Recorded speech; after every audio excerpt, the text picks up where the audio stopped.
Tsarukyan versus Islam. I feel as though Tsarukyan does everything right. I mean, I can't put him in a category of like a Sean O'Malley or an Israel Adesanya, but you know what? It's of that same vein. If he continues to do what he's doing now, 1 year from now, he will be on the same page. It's going to be smaller print, but he'll be on that same page. Tsarukyan came out just today talking about Islam, talking about his performance. Said he's slow. Called him boring for one, said that he's slow for two. Now, Tsarukyan had no strategy behind that, and he did not mean to do it. He is just trying to bring interest into his own fight. But he only used 2 words, right? And there could be a lot of strategy put into that. For example, if I was advising him, if he called me and said, I'm going to use 2 adjectives, Chael, what should they be? I would have included boring. You want to know why? Because there's people that are going to say they don't want that fight, and their answer for not wanting it is that it's going to be boring. Now, nobody has ever not tuned into a fight in the history of ever because they thought it was going to be boring, and nobody has bought it because they thought it would be exciting. I know that you believe that, and you've been told it a million times, and now it's subconscious, and it's even helped to brainwash yourself. It's never happened. But when people don't want somebody to get an opportunity, they will turn to that word.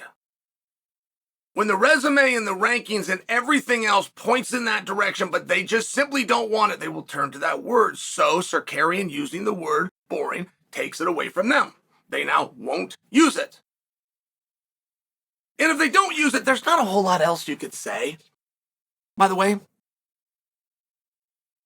Tsarukyan called Islam slow. I don't know how we got to that conclusion, but slow versus fast is just a comparison. Man, that guy is fast. Well, compared to what? Compared to you? Compared to your previous opponent? I mean, right, I'm just saying, compared to what? Like the cheetah doesn't think he's fast. A thoroughbred doesn't think that person was fast. So what does it mean? And when I bring that to you, Tsarukyan is in a very interesting spot. And he is in a spot where somebody like me, and this is not me, Tsarukyan, working with Daryl Christian, operates under the umbrella of the protection of Uncle Chael. I'm just trying to make a point that somebody in that spot would be very vulnerable to have that spot taken. Tsarukyan was offered Islam.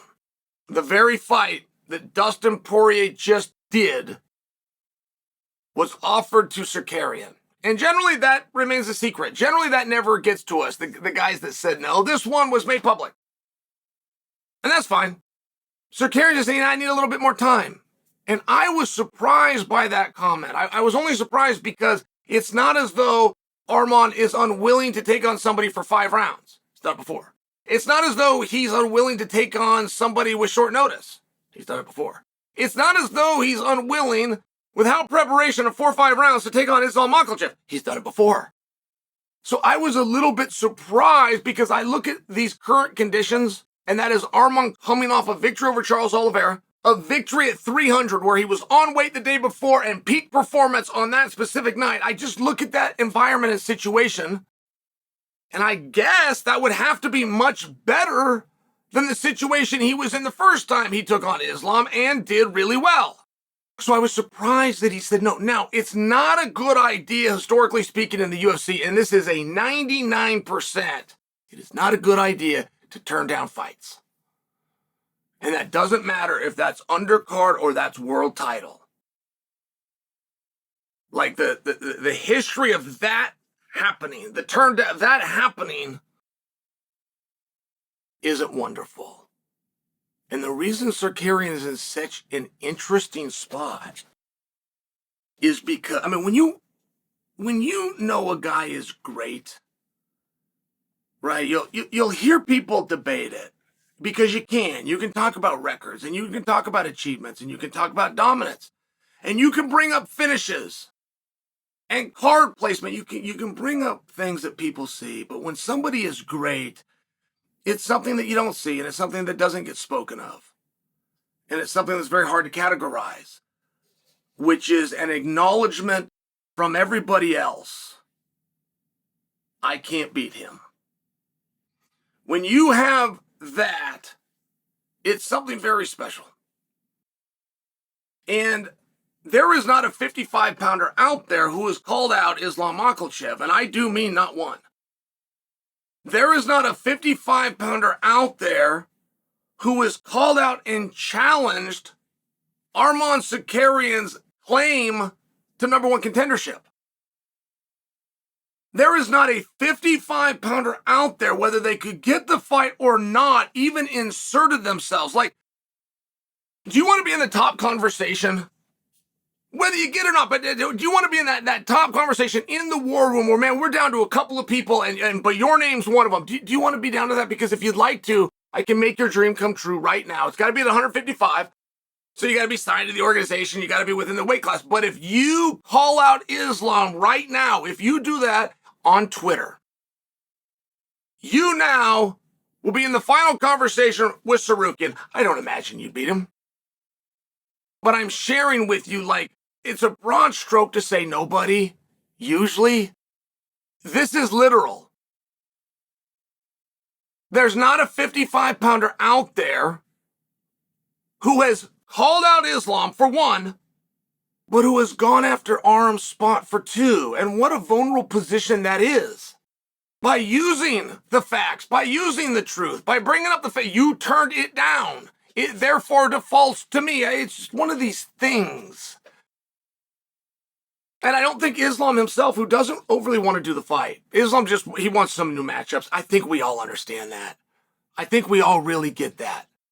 But Islam didn't do a good enough job of igniting a fight to push him up to 170, which is really the only way, aside from illness or injury, of course, right? Weird things happen, but it's really the only way to not fight Tsarukyan is to have a fight up at 170. Oh, by the way, when you're the champion, it's got to be a champion fight at 170. Oh, by the way, Leon's booked up, and you've never called him out, and he's never called you out. Like, there's no back and forth there, which brings you back to Tsarukyan. I just haven't quite seen a situation like this. I don't understand it. I like Tsarukyan as your number one ranked guy. I like him as Islam's biggest threat. I like that he has completed a contest, which is what we call a moral victory. But I also like that he stole and won moments. I like that he won rounds. I think it's very interesting. I think that 155 is the glamour division of the UFC. That's a term I stole from Laura Sanko, but isn't it true? We don't have a division as hard in all of sport, which includes this one. Like the UFC at a different time. What? No, right now, 155 pounds, that is the absolute hardest and deepest division we've got. And you just have such great and wonderful fighters. But they, much like the scarecrow, they need to get on the path and go see the wizard because they have no courage.